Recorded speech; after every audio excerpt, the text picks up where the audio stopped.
always thought if my family ever turned on me, I'd at least see it coming. Some build-up, tension, hints that something was off. But the night they disowned me, it felt like someone flipped a switch, and suddenly I was the villain in a story I didn't even know I was part of. One second we were sitting around my mother's kitchen table, the same one I grew up doing homework on, and the next she was looking at me like I was a stranger who'd wandered in by mistake. It all started because of those stupid houses. 2 old rentals my grandmother left me. Peeling paint, creaky floors, appliances older than me. To everyone else, they were an opportunity. To me, they were the first thing in my life that was actually mine. The first thing no one could take away. Or so I thought. My mother called it a family discussion, which should have been my first clue to run. When my family wants to discuss something, what they really mean is, we've already made a decision, and you're going to comply. My sister was practically vibrating with excitement, and my brother kept clearing his throat like he was preparing for a speech. My dad just sat there with his arms crossed, the way he does when he's already chosen a side. Then came the pitch. My sister, pregnant with her first child, announced she needed a house for stability. My brother chimed in and said he wanted the second one since he was planning to get married soon. They said it like they were assigning bedrooms, not taking someone else's property. I remember saying, "Those houses were left to me," and my mom, without missing a beat, replied, "Things like that belong to the family." That was the first time my stomach dropped, because in that moment, I realized they didn't see me as part of that family. Not really. I was just a storage unit for things they believed they deserved. My sister didn't waste a second before launching into her pitch like she'd rehearsed it in the car. "It just makes sense," she said, smiling that tight, rehearsed smile she uses when she's trying to manipulate someone and pretend it's kindness. You're not even using the houses. And honestly, it's kind of selfish to let them sit empty when we have actual needs. Actual needs. As if my needs didn't count because I wasn't married or pregnant or loudly dramatic about my life choices. My brother leaned in next, elbows on the table. "Come on," he said, trying to sound reasonable. The way he always does right before he screws someone over. "You live in an apartment. You don't even want to be a landlord. You said that yourself, remember? We're helping you." It was crazy. How quickly the conversation shifted from a request to this moral crusade about how giving away the houses would make me a good daughter.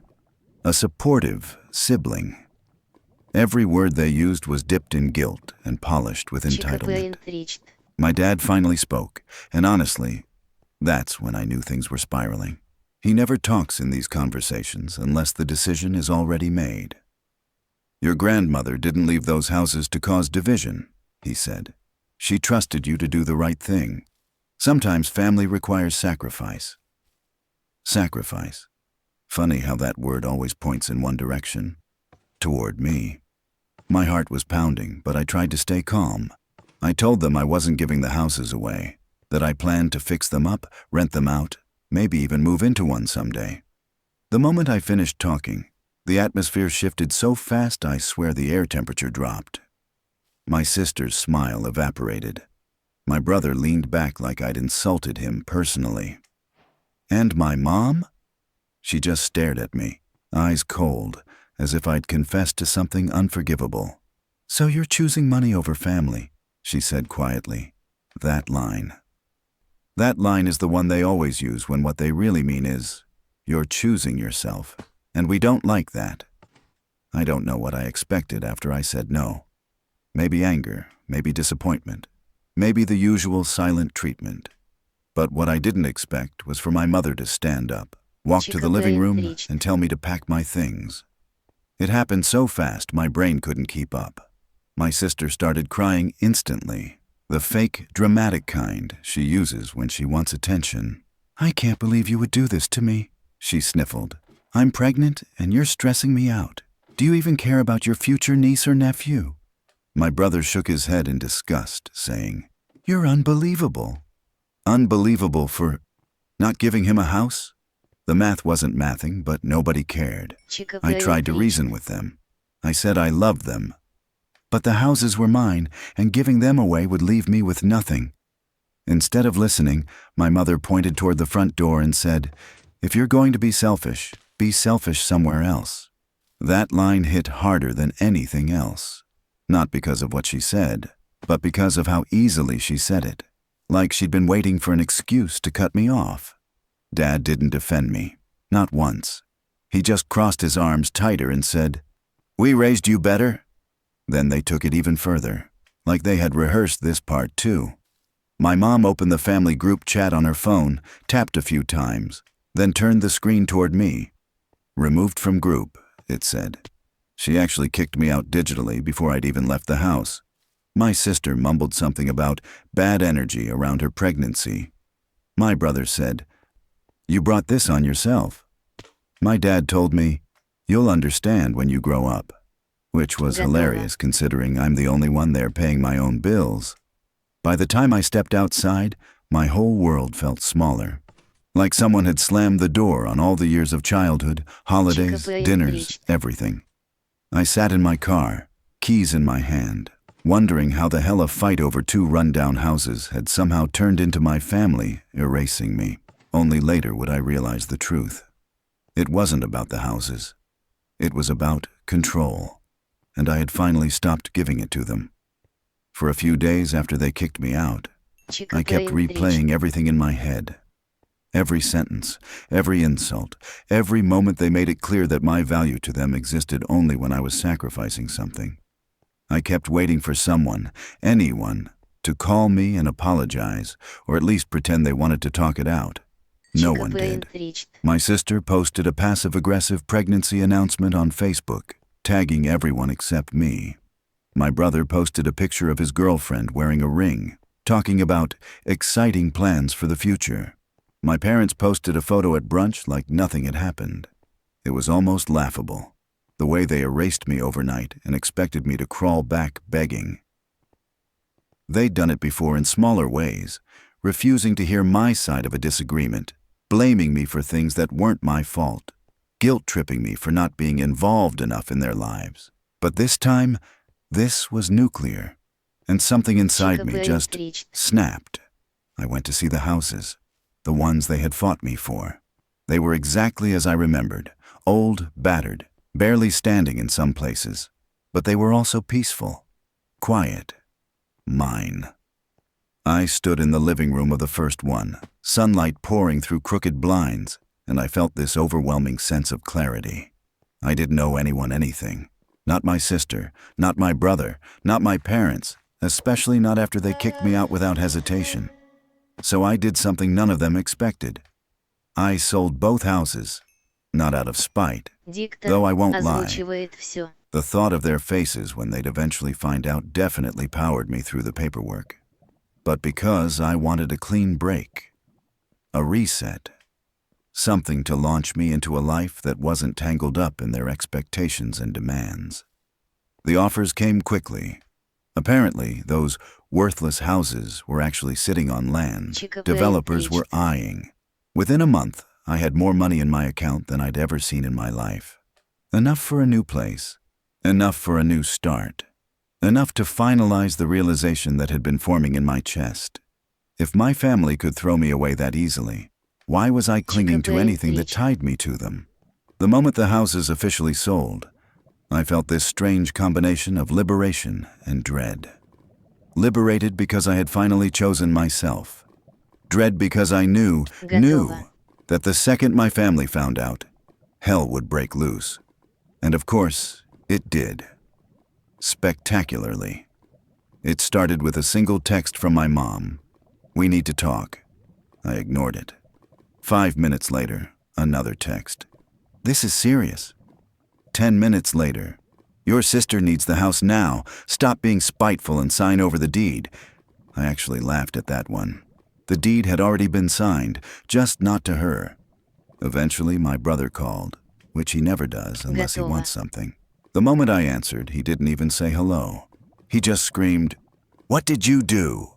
Like I'd burned down the family home. Apparently, my mother had driven by one of the houses and seen construction tape. She confronted the workers and asked what they were doing. When they told her the new owner had ordered renovations, she apparently turned purple. My phone exploded for the next 3 days. My mom accused me of betraying the family. My dad said I ruined my sister's pregnancy. My sister sent paragraphs about how I stole her baby's future, which is wild, considering the baby wasn't even born yet. My brother called me heartless. My aunt chimed in with a Facebook essay about honoring family legacy, like she had any idea what was going on. But the best, the absolute best, was when my mom left me a voicemail, her voice cracking with fury, saying, "You sold our houses after everything we've done for you?" The hour made me laugh so hard I replayed it twice. They had erased me from the family, removed me from group chats, told me to leave the house and grow up. But suddenly, when money was involved, I was family again. Yeah, that tracks. What none of them expected was how calm I was, how unbothered, how their guilt trips and screaming didn't get under my skin like they used to. Selling those houses didn't just give me money, it gave me power, space, peace, a life without constant judgment and obligation. For once, I didn't feel like the outsider. I felt like someone who finally understood her worth. When the chaos finally started to fade, something unexpected happened. The silence didn't feel lonely anymore. It felt clean, quiet. Like a room that had been cluttered for years, and suddenly someone opened all the windows and let the stale air escape. I moved into a new apartment. Nothing fancy, but bright, airy, and mine. Every piece of furniture, every decoration, every decision was something I chose without worrying whether someone else would approve. I bought a ridiculous rug I'd always wanted. I hung art I actually liked. I cooked meals my mother used to call weird, without apologizing for them. And for the first time in my life, the space around me felt like safety instead of responsibility. My family still tries to contact me sometimes, but it's different now. The messages sound less like demands and more like desperation. My mom's tone shifted from fury to pleading. My sister alternates between crying and calling me selfish. My brother keeps insisting we fix things, which is funny, considering they were the ones who broke everything. But here's the thing, nobody tells you about walking away from people who don't value you. You don't just lose them. You lose the version of yourself who needed them. I didn't respond to most of their messages. Not because I'm angry. Honestly, the anger burned out faster than I expected. But because I'm done being the person they can manipulate. The real shock came last week, when my mom sent me a long message saying they were ready to welcome me back into the family if I apologized for selling the houses. The delusion in that sentence nearly knocked me off my couch. They still don't get it. They think this was about property, money, convenience. But it was never about the houses. It was about freedom, about finally choosing myself after a lifetime of being everyone's safety net and emotional punching bag. And maybe the biggest plot twist is that I don't miss them. Not in the way I thought I would. I miss the idea of family, the version that existed only in my head. But not the real thing. Not the people who saw me as valuable, only when I was giving something away.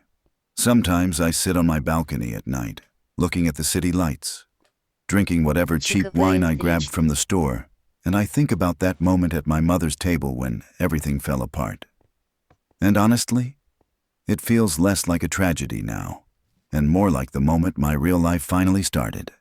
So if you're listening to this and wondering whether choosing yourself makes you a bad person, well, look at me. I'm not just surviving without them.